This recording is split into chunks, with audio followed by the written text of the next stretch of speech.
ಗಳಿಗೆಗೊಂದು ಬಟ್ಟೆ ಚೇಂಜ್ ಮಾಡ್ದಂಗೆ ನೀವು ಈಗ ಆಪ್ ಹಾಕೊಂಡು ಬಂದಿದ್ದೀರಿ, ಇನ್ನೊಂದು ಬಟ್ಟೆ ಚೇಂಜ್ ಮಾಡಿದ್ರೆ ಈಗ ಕಾಕ್ರೋಚ್ ಶರ್ಟು ನಿಮ್ದೇನಾ? ಅವ್ರು ಕಾಂಗ್ರೆಸ್ದು ಅಂದರು, ಬಟ್ ಅದು ಕಾಂಗ್ರೆಸ್ಸಿನ ಸೌಂಡ್ ನಂಗೆ ಈಗ ಹೊಸದಾಗಿ ಕೇಳಿದ್ದು. ಆಪ್ ಅವ್ರಿಗೂ ಕಾಕ್ರೋಚ್ ಅವ್ರಿಗೂ ಯಾವ ರೀತಿಯ ಸಂಬಂಧ, ವಿನಾಭವ ಸಂಬಂಧ? ಬೇರೆ ದೇಶದಲ್ಲೇ ಕೂತಿದ್ರು ಪರವಾಗಿಲ್ಲ. ಈಗ ಒಂದೇನಂತ ಹೇಳಿದ್ರೆ, ಇಂಡಿಯಾ ಅಗೇನ್ಸ್ಟ್ ಕರಪ್ಷನ್ ಅನ್ನೋದು ಒಂದು ಮೂವ್ಮೆಂಟ್ ತರ ರಚನೆ ಆಯಿತು.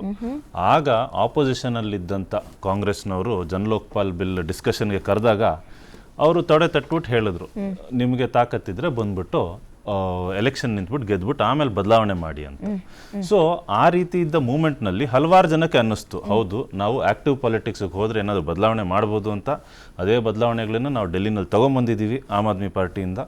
ಸೊ ಆ ರೀತಿ ಜನರನ್ನ ರೊಚ್ಚಿಗೆಬ್ಬಿಸ್ಬಿಟ್ಟು ಒಂದು ಪೊಲಿಟಿಕಲ್ ಪಾರ್ಟಿ ಸೃಷ್ಟಿ ಆಯ್ತೇ ಹೊರತು, ಇಂಡಿಯಾ ಅಗೇನ್ಸ್ಟ್ ಕರಪ್ಷನ್ ಆಗಬೇಕಿದ್ದಾಗೇ ನಾವೊಂದು ಪೊಲಿಟಿಕಲ್ ಪಾರ್ಟಿ ಮಾಡಿಬಿಡೋಣ, ನಾವೊಂದು CM ಆಗಿಬಿಡೋಣ ಅಂತ ಯಾರ ಮನಸ್ಸಿನಲ್ಲೂ ಇರಲಿಲ್ಲ.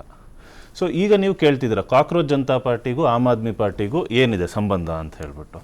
ಅಭಿಜಿತ್ ದೀಪ್ಕೆ ಅವರು ಹೇಳ್ದಂಗೆ ಈ ಪಾರ್ಟಿನ ರಚನೆ ಮಾಡಿರೋದು ಫಾರ್ ದಿ ಲೇಸೀಸು, ಅನ್ಎಂಪ್ಲಾಯ್ಡು, ಕಾಕ್ರೋಚಸ್ ಅಂತೆಲ್ಲ ಹೇಳ್ತಿದ್ರಲ್ಲ. ಸೊ ಅವರು ನಮ್ಮ ಪಕ್ಷಕ್ಕೆ ದುಡಿದಿದ್ದಾರೆ, ಅವರು ನಮ್ಮ ಪಕ್ಷದ ವಾಲಂಟಿಯರ್. ಸೌರವ್ ದಾಸ್ ಅನ್ನೋ ಒಬ್ಬ ಚೀಫ್ ಸ್ಪೋಕ್ಸ್ ಪರ್ಸನ್ ಕೂಡ ಅವರು ನಮ್ಮ ಪಕ್ಷದ ಆಕ್ಟಿವ್ ವಾಲಂಟಿಯರ್ ಆಗಿದ್ರು ಸೋಷಿಯಲ್ ಮೀಡಿಯಾದಲ್ಲಿ.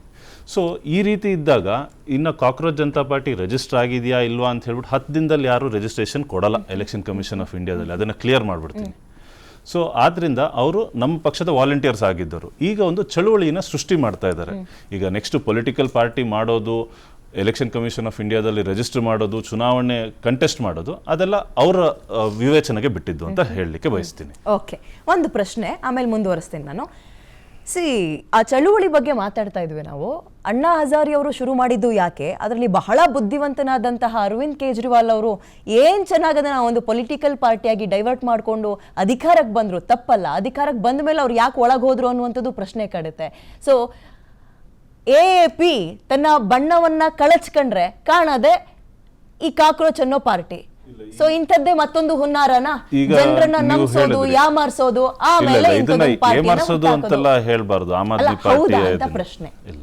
ಏನು ಅಂತ ಹೇಳಿದ್ರೆ, ಇವಾಗ ನಿಮ್ಮೆಲ್ರಿಗೂ ಗೊತ್ತಿದೆ ಅರವಿಂದ್ ಕೇಜ್ರಿವಾಲ್ ಅವರು ಜೈಲಿಗೆ ಏನಕ್ಕೆ ಹೋದ್ರು ಅಂತ ಹೇಳ್ಬಿಟ್ಟು. ಒಂದು PMLE ಅಂತ prevention of money laundering act ಅಂತ 2002ನೇ ಇಸ್ವಿನಲ್ಲಿತ್ತು. ಅದನ್ನು 2019ನೇ ಇಸ್ವಿನಲ್ಲಿ ಅದ್ರ ಪ್ರಾವಿಷನ್ಸ್ನ ಚೇಂಜ್ ಮಾಡ್ತಾರೆ ಸೆಂಟ್ರಲ್ ಗೌರ್ಮೆಂಟ್ ಅವರು. ಯಾವ ರೀತಿ ಚೇಂಜ್ ಮಾಡ್ತಾರೆ ಅಂತ ಹೇಳಿದ್ರೆ, ನಾಳೆ ಬಂದು ನಾನು ನಿಮ್ಮ ಮೇಲೆ ಒಂದು ದೂಷಣೆ ಹೊರಿಸ್ಬೋದು, ನಿಮಗೆ 25 ಕೋಟಿ ಕೊಟ್ಟಿದ್ದೀನಿ ಅಂತ ಹೇಳ್ಬಿಟ್ಟು. ಆಗ ED ಏನಿದೆ ನಿಮ್ಮನ್ನು ಅರೆಸ್ಟ್ ಮಾಡ್ಬೋದು and non bailable warrant, non bailable offence ಅಂತ ಹೇಳ್ಬಿಟ್ಟು ನಿಮ್ಮನ್ನ ಅನ್ಲಿಮಿಟೆಡ್ ಟೈಮ್ಗೆ ಜೈಲಿನಲ್ಲಿ ಕೂರಿಸ್ಬೋದು. ಇಂಥ ಒಂದು ಪ್ರಾವಿಷನ್ನಲ್ಲಿ ಅರವಿಂದ್ ಕೇಜ್ರಿವಾಲ್ ಅವರನ್ನ ಜೈಲಲ್ಲಿ ಇಟ್ಟಿದ್ರು ಹೊರತು ಯಾವುದೇ ಕನ್ವಿಕ್ಷನ್ ಆಗಿಲ್ಲ. ಕನ್ವಿಕ್ಷನ್ ಆಗಿತ್ತು ಅಂತ ಹೇಳಿದ್ರೆ ಅವ್ರು ನೆಕ್ಸ್ಟ್ ಡೇನೇ ರಾಜಕೀಯ ಬಿಟ್ಬಿಡ್ತಾರೆ. ಇದೇ ರೀತಿ ನಾನು ನಿಮ್ಮ ಗಮನನ ಸೋನಂ ವಾಂಗ್ಚುಕ್ ಬಳಿ ತಗೊಳ್ಳೋದಕ್ಕೆ ಪ್ರಯತ್ನ ಮಾಡ್ತೀನಿ. 170 ದಿನ ಅವರನ್ನ ಜೈಲಲ್ಲಿ ಇಟ್ಟಿದ್ರು. ಏನ್ ಕನ್ವಿಕ್ಷನ್ ಆಗಿದೆ? ಕನ್ವಿಕ್ಷನ್ ಆಗಿಲ್ಲ. ಇದೆಲ್ಲ ಪ್ರಿವೆಂಟಿವ್ ಡಿಟೆನ್ಷನ್. ಈಗ ಆಡಳಿತಾರೂಢ ಸರ್ಕಾರ ಏನಿದೆ ಅವ್ರಿಗೆ ಭಯ ಏನು ಅಂತ ಹೇಳಿದ್ರೆ, ನಾವು ಜನಗಳಿಗೆ ತೋರಿಸ್ತಾ ಇದ್ದಾರೆ 2047ರಲ್ಲಿ ನಾವೇನೋ ಒಂದು ಅಮೃತ್ ಕಾಲ ಬರುತ್ತೆ ನಮ್ಮ ದೇಶಕ್ಕೆ ಅಂತ ಹೇಳ್ಬಿಟ್ಟು. ಆ ರೀತಿ ಜನಗಳಿಗೆ ಮರಳು ಮಾಚ್ತಿದ್ದಾರೆ ಹೊರತು ಕನ್ವಿಕ್ಷನ್ ಆಗಿರುವಂತ ಯಾವ ಪೊಲಿಟಿಷಿಯನ್ಸು ಇಲ್ಲ. ಓಕೆ,